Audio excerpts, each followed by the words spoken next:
You are listening to the Disney Dream Girls, an unofficial Disney theme parks podcast, and this is show number 314 for Sunday, the 10th of May, 2020. Where dreams begin. Well, hello and welcome to the Disney Dream Girls. My name is Michelle Young, and together with my jolly good chum Jane Phipps, we are your guides to the place where dreams begin. Hello there, Jane.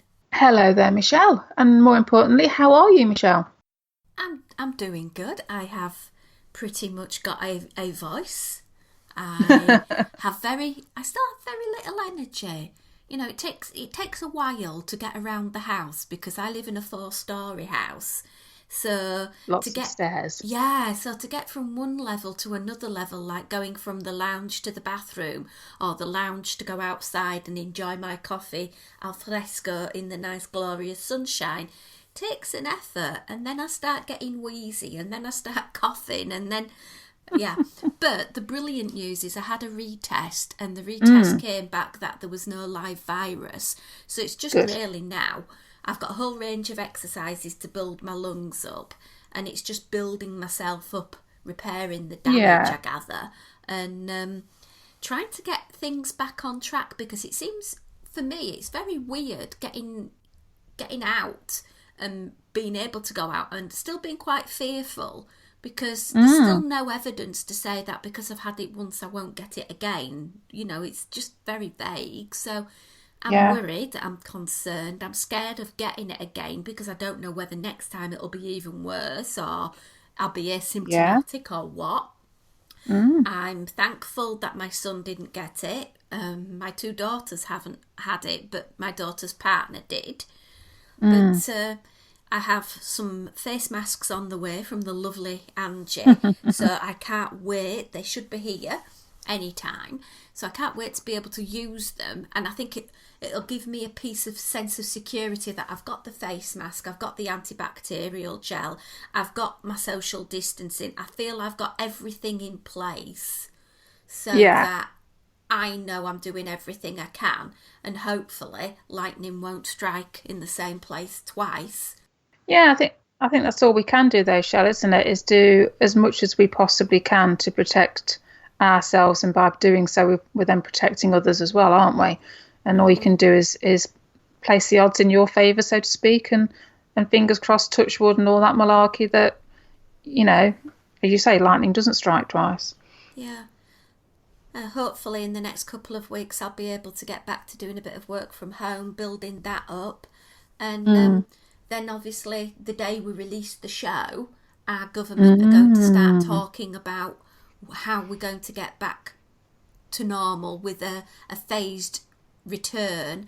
And obviously both of us work in education, so we've got 10,000,001 things going on in our mind, thinking about what's in the best interest of our pupils and our colleagues. So but I'm not going to go down that route today because yes, Ifs, buts and maybes, isn't it, at the moment? Yes, I gather you've been stocking up on some essentials, and there was quite a meat mountain delivered to your property the other day. Yeah, well, I think I may have done a little bit of that sort of panicky thing at the beginning of the whole lockdown, and I wasn't able to get certain aspects, and we're quite a carnivorous family, as you well know, Michelle. So I kind of searched my options online. I found a really good deal. I thought, oh, you know what, I'm going to bulk buy some meat. And it wasn't available. It was like, obviously, lots of people doing that thing at that point in time, and I got to wait like, was it 5 weeks or so? But it arrived yesterday, and fantastic service. It came when it was supposed to. I got me little text to say when it was on the way and everything. Brilliant service and everything. The only problem was I couldn't actually lift it over the doorstep. I actually had to shout Molly because she's strong, way stronger than I am. Turns out it was 12 kilograms, and I couldn't shift the box. So, followed it by me and Mel stood in the kitchen for about an hour, going through and bagging it all up, ready for the freezer and one thing and another. So we had much hilarity, and you got lots of photos sent to you, didn't you, of bacon and things? I did. And I must admit, our freezer is a very similar setup as your freezer. It's just packed with meat.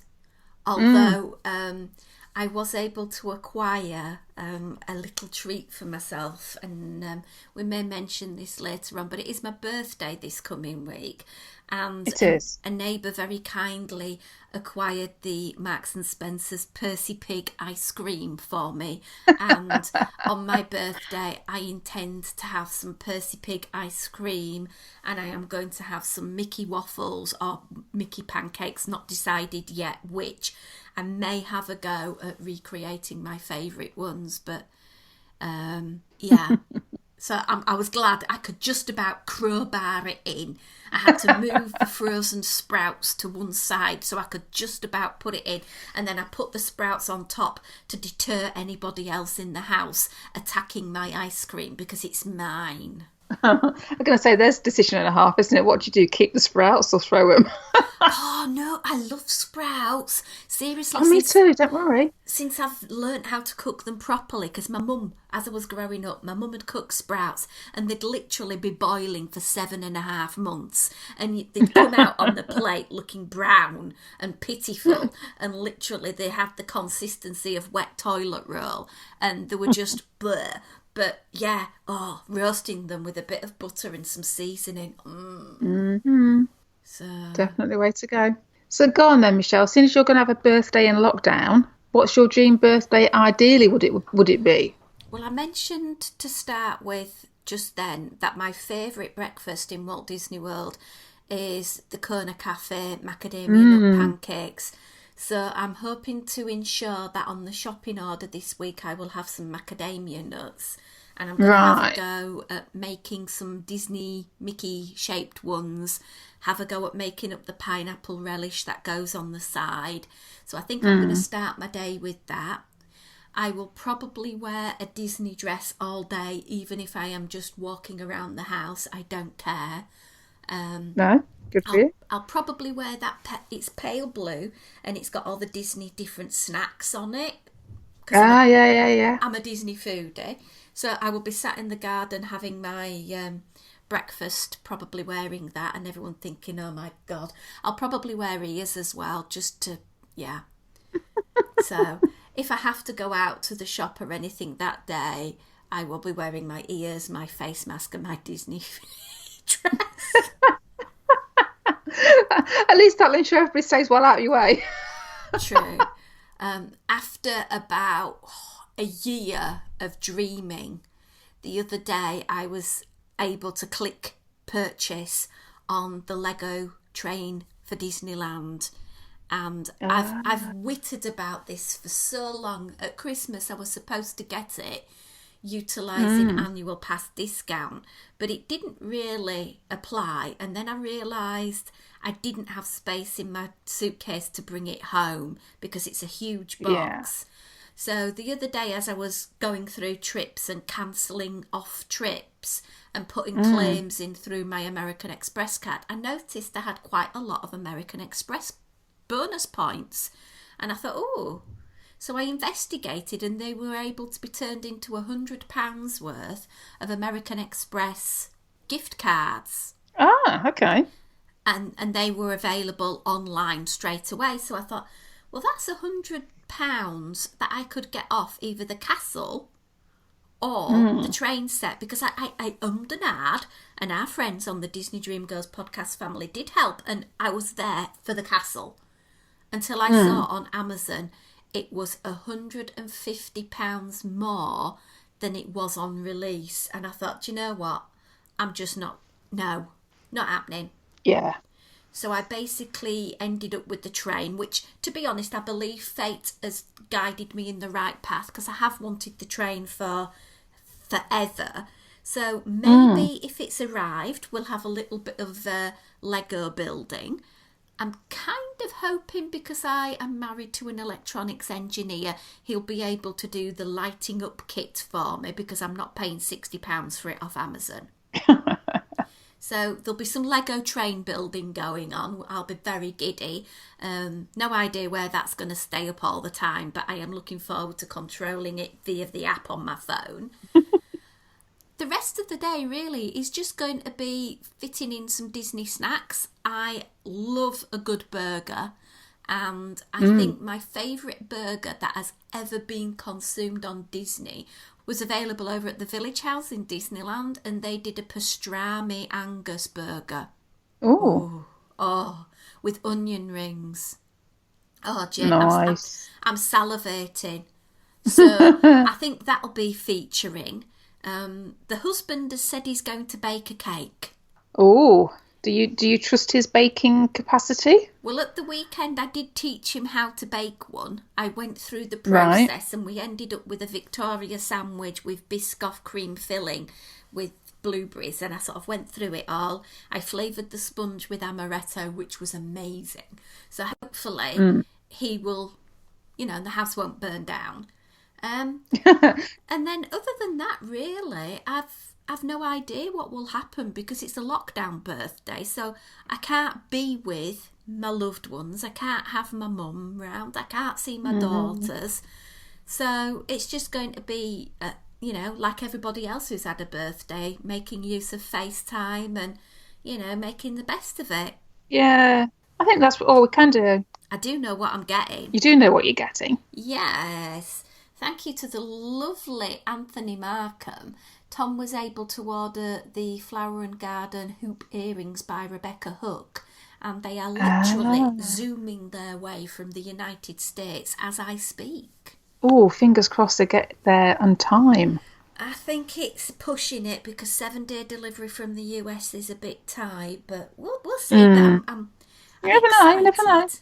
Yeah. And nice. What will be, my lovely. And I know in your house you've got a fair few celebrations as well. Yeah, I'll have 2 in 1 week. I've got Molly's the day before yours, and then I've got Simon's 3 days after yours. Busy. So, yeah, and we should have been out, shouldn't we? We had plans afoot for a joint celebration for you and Simon for going to see a bit of the old burlesque, didn't we? But never mind. There will be future dates, no doubt, that we will take advantage of that. Yeah. I do say one thing, though, how I'm going to end my night. I am going to go to YouTube and watch Illuminations, and I think that will be a perfect way to end the evening because that is my all-time ever favourite show. Yeah, that'd be cool. Right, so let's move on. And over the last couple of days, we went past Star Wars Day.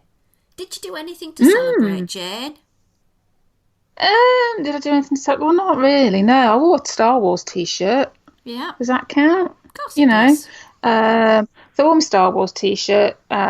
Simon, bless him, decided to share via social media his current progress on his droid building. And it kind of turned into one of those, when you start to do something and it kind of turned into more than just a single little tweet that he was going to do. So he decided to do like a tweet that kind of encompassed where the whole Star Wars cosplaying started off from and where it's got us to today. So I think on Twitter it was about a 4 or 5 thread tweet, and then I know he did something on his art page, which I did share on the podcast family page. And bless him, I think his tweet got about nearly 50 likes and I don't know, was it 6 or 8 or maybe more retweets? So he was absolutely blown away by all the response that he got to it, actually. So that was really quite cool. But yeah, so our Star Wars Day was actually spent me wearing a t-shirt and Simon actually doing more work in respect of the Mandalorian helmet build that he's currently making as we speak, really. So yeah, so nothing major, really. What about you? I can't imagine you did anything too much to celebrate Star Wars Day, Shell. I got out of bed early and sat at the computer for the 8 o'clock release of the Disney Stores special Disney Star Wars merchandise and was incredibly disappointed with the not only stock that there was, but also the range. There was nothing. There was a couple of pins, a cup, and then some very generic, boring T-shirts. And it was rubbish. And I really wanted the key for Tom, because Tom's a big Star Wars fan. And I have got 1 or 2 of these keys, and I'm going to at some point get them framed and put them up on the wall because, they are unique. Yeah. And I struggled to get the key, to be honest, because I couldn't find anything I wanted that was a qualifying purchase. big shout out to Caroline Gray, because I gave up in the morning because I just couldn't get it. At lunchtime, they'd gone back online again. So I got myself the main attraction Minnie Mouse cup because I just love the pinks. And I love that. And I know we've spoken before about your plan for the tattoo with that. And I just totally with you on that one. So I ended up getting Tom a couple of T-shirts that were qualifying T-shirts, and I'll just put them away for his birthday. And I got the key. Now, the key in the UK store, which is themed around Star Wars, was free. And they had a limited number of these keys. Yeah. So I've got it all ordered and sorted. Then I waited for the US store because there's 3 items on that store I was desperate for. And I had 2 other people helping me out on that. I had Anthony Markham, I had David Maruka, and myself, and the trilogy of us failed completely. Oh no, just overwhelmed with traffic. The website literally blew up. They invented a virtual waiting room which you had to wait in before they allowed you on the site to shop the Star Wars merch. Crikey, they knew that it's going to be big then. Yeah. So Anthony tried for about 3 hours. David tried because David really wanted the Star Wars pin. Neither of them got any joy. I eventually got on and put the cups in, and I got David the star, and I ordered him him and Anthony a key because I thought that'd be a nice little gift for them both. And when I went to check out, it just crashed every single time. And then I went back to the virtual waiting room and I waited for 2.5 hours to try and get back in. And I just thought, do you know what? Not going to bother. I'd literally wasted... No, there's better things to do with life, isn't there? Yeah, I'd literally wasted 5 hours on the US store. And it made me quite mad because the merchandise they had was so superior to the UK's, but they were charging people $12.95 for the key, but in the UK it was free. And it's like, that's inequitable. Yeah, it's a bit weird. Because normally, to be fair, Michelle, it's normally the other way around. Normally, we are having to pay either extra or something for something over here. But surely it's, like, shouldn't it be one rule for one and one rule for all sort of approach? Oh, I've no idea. So basically, I didn't order the Star Wars mugs. They went out of stock. They are currently on back order to July. I could go on and order them if I wanted to now, but at the moment I'm just feeling a little bit hacked off with it all. Well, it becomes too much of an effort almost, doesn't it? Yeah. I know David wanted the Star Wars pin really quite badly. In the US, they were selling this, £12, $16 pin for like $80 on eBay. And I said, look, there's some on the UK eBay site that aren't as ridiculous. I said, yes, they've got 100% plus markup. So I was able to get him that. I've had an email to say that it'll be on its way as soon as the guy gets it in his hand. But at least it's my way of sort of thanking David because, he did send me the amazing orange bird sweater from Flower and Garden. So I do believe... in the big adage of when you can do some Disney magic for each other, you do it. You should, absolutely, yeah, definitely. So that's our Star Wars Day moan. Let's move on and do something fun, Jane. Okay. Update on trips is the next thing I was going to talk about a little bit. Okay. And it's amazing how different companies are handling this in comparison to each other. So let's just start with Paris. As of recording, Disneyland Paris have now cancelled all trips up to the 14th of July. Yeah. Okay. Anything from that date, the 15th onward, is still unclear. So that technically means mine and Anthony's trip, which is going to take place, I think it's the 19th of July, still could theoretically take place. Yes. The trip I was going to take at the end of May with Tom to meet Kat and Lewis, I have been cancelling. Yes. We had a hotel the night before. We went on the Euro shuttle. That, not a problem. They emailed me and refunded it. Not a problem. Cool. The hotel that I booked in Disneyland Paris was with Priceline, and it was booked on the basis it was non-cancelable, non-transferable, non-redeemable, nothing. I went on chat with them on their website. As a one-off goodwill gesture, we'll refund the value in full to the credit card. Wow, that's good going. I was like, wow. I'd literally written that money off. But the one company that should be hanging their head in shame right now is Euroshuttle. Right. We were going to take the car over and use their service. I paid £127, and admittedly, it was on the same basis of Priceline that it wasn't a refundable ticket, and I'll hands up on that. But all they're prepared to do is give me a voucher for future travel. Well, as I explained to them in an email, I said, well, I was meeting friends from Australia. We were going in the car because we had, things that we couldn't take on a plane, and we were going to take them, some bottles of whiskey, some UK goodies that I didn't really want to take on a plane. So that's why we booked the Euroshuttle. Voucher. And that's it. Yeah. And I think that is quite deplorable when another company with the same policy has been the bigger person and said, yeah, going to refund you. Yeah. Because this is, I suppose in this particular circumstance, isn't it? It's not like you're the one that's taken the decision. Because you've booked something that's non-refundable and then you decide not to go, then that's just your bad luck, isn't it? But in this particular circumstances, when, you still could argue that you want to go, it's just that you're not physically able to go because the service isn't running or whatever, then it's a little bit of a different kettle of fish, isn't it? Now, I paid for all my travel, as I always do, via my American Express card. So I've put a complaint in through them. They're disputing the payment for me, even though I made it last year. And I may still get a refund. I'll keep you posted. Oh, okay. So May's gone. My airline for August already cancelled, and a refund's on its way. Air New Zealand, amazing. Cool. The hotel in California was booked again with Priceline. Again, non-refundable, but they're sending the $900 back to us. Right, okay. So I've been able to cancel everything. The only biggie that's left is the cruise. Right, okay. I'm just struggling to get in touch with my travel agent regarding that. She's not in work till the day of releasing the podcast.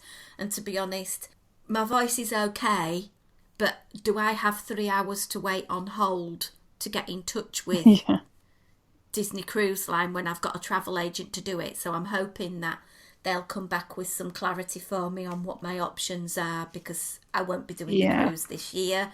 I'll be at home in England. Oh. Jane, let's move on, because we were talking a little bit off air as well about how we surround ourselves with Disney sentimental items that have got memories embedded in it. It's a bit like I was rewatching the Harry Potter thing, and the golden snitch that has a touch memory, because when he caught it on his game of Quidditch, he literally, it went to his mouth, and it only reopened when he sort of put the snitch to his mouth again. Objects have memories. Objects are very powerful.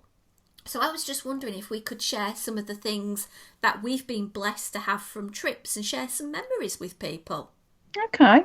Well, I suppose the first one isn't an object. Is that all right? Well, we're all about rule breaking at the moment, Chicky. Well, actually, it's a tattoo. So it is something, obviously, that's with me. It is a thing, I suppose. And it's my Star Wars tattoo that I have on my left shoulder, which is a replica of a symbol that is used, or that you see in Star Wars Rebels. It's something that I had done particularly to encapture a memory, if you like, to remember something by. And this goes back to when Sam and I were attending Star Wars Celebration in London. So we're going back to 2016, July 2016 now. So this was our first ever Star Wars event. It was our first ever Star Wars event in our, as was then, brand new cosplay as Mandalorians. We were having a whale of a time anyway, because we met this group of people that we'd only met like online, and we knew them by their forum names and not the real names, and we were suddenly putting faces to helmets and goodness knows what else, and completely enjoying that, completely enjoying the whole being out there in the public and the response that you get and the photos and the high fives and all that goes with one of these type of events. And we'd already signed up because we knew we were going to be there for the full 3 days, and the Mandalorian Mercs that we were with had arranged to have an end of the celebration meal out. So we said, well, yeah, we're still here that night. We'll go for the meal out as well, no problem. Nothing fancy. It was in a Harvester restaurant, which those in the UK will know. They're okay. They're nothing, particularly amazing. And this was on the edge. We were down at, can't remember the name of the conference centre now, but it was on the outskirts of London, on the opposite side of the river to the O2, that sort of area. And it was this little, I won't use the words that I would use normally, this little kind of pub on the edge of nowhere. It was not the most glamorous, to say the least. And basically, they got a back room, and we were in the room, and it was like a set meal and everything, and we were all sat around, and there must have been, crikey, 30, 40 of us all in this one room, just as a round out to the whole celebration event and everything. And we were sitting there, and I saw this chap walk in, and I'm like, at this point, kind of nudging Simon to stop talking to whoever he was talking to have a look at the person that had just walked in the room. And this person had walked in the room, and he was wearing a black cowboy Stetson type hat. So anybody that's a bit geeky about Star Wars knows that there is a chap called Dave Filoni who is responsible for the animation series Clone Wars and Rebels, to name but a few now. And this is his signature look. And it was Dave Filoni who had walked in. Now, I'm like at this point a little bit fangirling, to say the least. And I'm like, oh my God. Everybody else around me seemed really calm. And I'm like, do they not know who's just walked in? I was like, beyond myself. Simon at this point is like, yeah, you're right, it is. That's really cool, isn't it? I'm going, yeah, it is really cool. It is really cool. So bless him, Dave Filoni got up and he did like a little speech, and he is such a genuine, lovely guy, very much respectful of the whole Star Wars franchise, the whole Star Wars universe, and also very respectful of all the fan groups that come together and are responsible for doing the cosplaying or reproducing the props. He has so much respect. And one of the key things in his series is that he does actually make lots of references to Mandalorians. So he has become an honorary member of the Mandalorian Mercs. And therefore, when he gets invited to things, he does make the effort to come out to Mandalorian Mercs events. And we know that he could have been in some swanky hotel somewhere in London being wined and dined by film execs and goodness knows who else. But he'd chosen to come to this little scummy little pub on the outskirts of London to spend an hour or so with us guys. So it was really, really cool. So he gets and does a little bit of a speech. We had a little bit of a break in proceedings, and I'd gone to the bar with Simon to grab a drink. And I'm like, I'd really like to say hello and get a photo with him. But, it's like, he's famous, and how do I do that? So anyway, Simon said, well, you've got photos on your phone of you in costume. And at that point, my Mandalorian costume, I had detachable Mickey ears that went on my helmet. So Simon said, why don't you show him that? So I plucked up the courage and I went along and grabbed a few minutes with him and showed him. And I've got photos of me chatting with him as I'm showing him my phone of me in my whole Mandalorian get-up with the Mickey ears on my helmet. So we were starting to have a conversation about the Mickey ears, making reference to that now being his boss.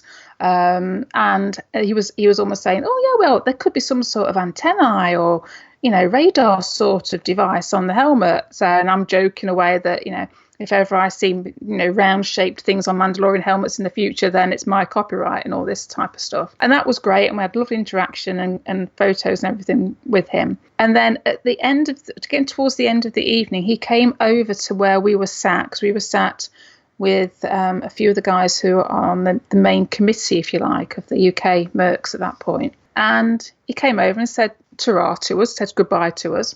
And at that point, he put his hand on my left shoulder. So, I know, I'm so geeky. Yeah, the hand of Dave on my left shoulder. So, and I was like, oh, he touched me. Like this, you know. I'm like 17 again. It's ridiculous for a woman of my age. But anyway, so, and then Simon says something, you know, something along the lines of, you're never going to wash that now, are you? Or something like that. And then I just went, I could have a tattoo. And then that was it. And I had to have a tattoo. So when my right arm was all getting towards the end completed, I then quickly moved on. And so I think I had 1 6-hour session with Simon, my tattoo artist. And as he finished off my right sleeve, he also did my left shoulder, which is my Star Wars, my commemoration of meeting the one and only Dave Filoni. So it's not an object, but it is an object 'cause it's on me. And it's kind of like, you know, it's one of those things that I felt very fortunate to have met him. I thought he was a lovely guy. It kind of rounded out what turned out to be an amazing 3-day weekend for Simon and I. And kind of it solidified that sort of love and appreciation that we had for all things Star Wars, and this new community that we kind of found ourselves propelled into, and we haven't really looked back from since. So yeah, so a tattoo, but there you go. Perfect. And I apologise because I probably sound very, very geeky. No. That is what we're all about, though, aren't we? Yeah, I suppose it is, isn't it? It's that element of, like you say, it's you know, that it is a classic thing of, I have a tattoo, it's with me all the time, and it brings back those memories of what it was like to meet him. You know, as I'm talking, I can clearly see it in my mind, exactly what we did and where we were sat in the room and conversations that I was having with Simon up to, oh, how do I go and ask him to get me photo taken, you know, and all that sort of thing. So yeah, you know, it stays with me, and it's always with me now. Aww. Well, I've got mine in my hand here that I'm going to share my memory with, and it's my Disney Pandora necklace. And I started collecting Pandora back in, 2006. The very first one I got was to celebrate the fact that I had got my teaching degree. Right. And people just look at it now and think, oh my gosh, I can't believe you've got so many charms. But it's like 14 years of purchases all on this particular necklace. And over the years, I have got so many wonderful charms, and I can honestly say, hand on heart, I have a memory attached to every one. Like the first one at the top says MOM, Mom, and it's got 3 little pink jewels on it.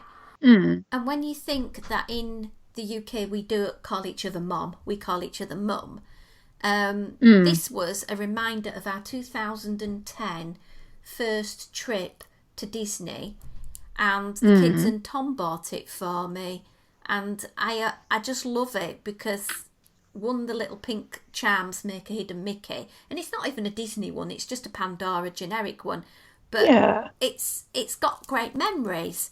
And then I work down and I've got 2 different types of castle on it, because over the years Pandora have made different castles. So I've got Disneyland, I've got Disney World, I've also got Disneyland Paris, I've got things such as the Mickey Fun Wheel, I've got Haunted Mansion, I've got Chef Mickey. There's just so many that bring back such wonderful memories. Like one of them here is the Happily Ever After little charm, and Tommy and Lena bought me that as a wedding gift last year. So, but the most important one is a 2 charm, and it's got a chain in between, and you put it on the back of the necklace so that if the clasp ever fails, it's not going to fall off. And this is of a Mickey and a Minnie, and it's what actually Tom used to propose to me when we were in the Magic Kingdom. It was a Mickey's Not So Scary Halloween party. It was miserable. It was raining. We were in raincoats. We were waiting out for the parade in the sort of hub area, and he got down on one knee in our spot, which is now our spot, and proposed opening up this Pandora charm. And that has got such good memories for me. So, you know, I don't always wear the necklace because if I did, I'd end up with a stoop because it's that heavy. But it's always there. It's on my computer desk, so I sit and look at it. I admire it, and it just brings back lovely memories. Like I've got the sorcerer's hat on it, so it brings back memories of seeing that in the park because I was a fan of that icon. You know, it's got the monorail on it, and it brings back journeys on the monorail that we had. So it's quite a expensive item as well because Pandora's not cheap, but a very much loved item. And before anyone else asks, no, I don't intend to buy any more Pandora. I've finished. Pandora is no longer going to be purchased by me. So, yeah. But it just goes to show that we've both got very different items that are close to our heart, and they've been acquired and put together through very powerful Disney memories. Yeah, and I think sometimes, you know, what we hold dear can change as well. You know, I mean, just the daft thing, only probably a week, 10 days ago, we were talking about something here. We actually ended up getting out photo albums from Simon and I's first trips around 90. We went 3 years on succession, 91, 92, 93. And they're all kind of together, very organised, because that's just how I am, in some photo albums. And we were sharing them with Moles, you know, and just even looking back at those. And yes, we were laughing at hairstyles and goodness knows what else. But there were certain moments where we went, oh, yeah, do you remember doing? And it was, you know, and sometimes it's taking the time to stop, have a coffee, so to speak, and remember what happened and when it happened and, you know, why it happened, and just to hold on to those memories, especially in times like we're going through at the moment. And it gives you that greater appreciation for, I'm glad we did that. You know, it's like going down to Celebration and dressing up in stupid costumes. You know, now it even more so that we can't do it. It's like, I'm really glad we did that. Really glad that we've made the effort to go out and do, you know, X, Y, and Z, and to have something to look back on and cherish, whether it's a little photo or a park map or an expensive Pandora necklace. It doesn't really matter what it is, does it? As long as you've got those little things to go, you know what, and just spark something off. No, I totally agree with you on that, Jane. And we invite you, our Disney Dream Girls, friends and family, to share with us.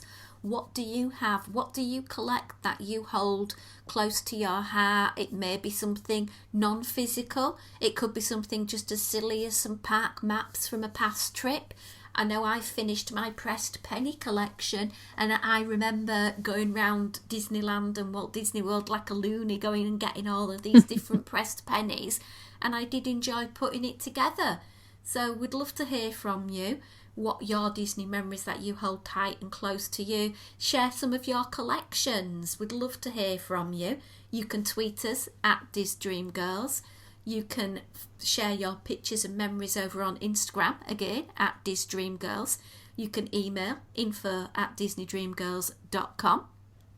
You can catch us up on our Facebook page under Disney Dream Girls, or you could ask to join our Disney Dream Girls podcast family, where you just need to answer 1 or 2 questions, where you can share your Disney life with the rest of the Dream Girls family. If you want additional content, because maybe 1 show a week isn't enough for you, why not hop on over to our Patreon page, Disney Dream Girls, patreon.com/Disney Dream Girls, where you will find lots and lots of extra additional shows, and you also have the nice warm fuzzy feeling that you're supporting the show to keep going. Anyway, until next week, it's goodbye from me. And it's bye from me. This podcast is part of the After Dark Podcast Network.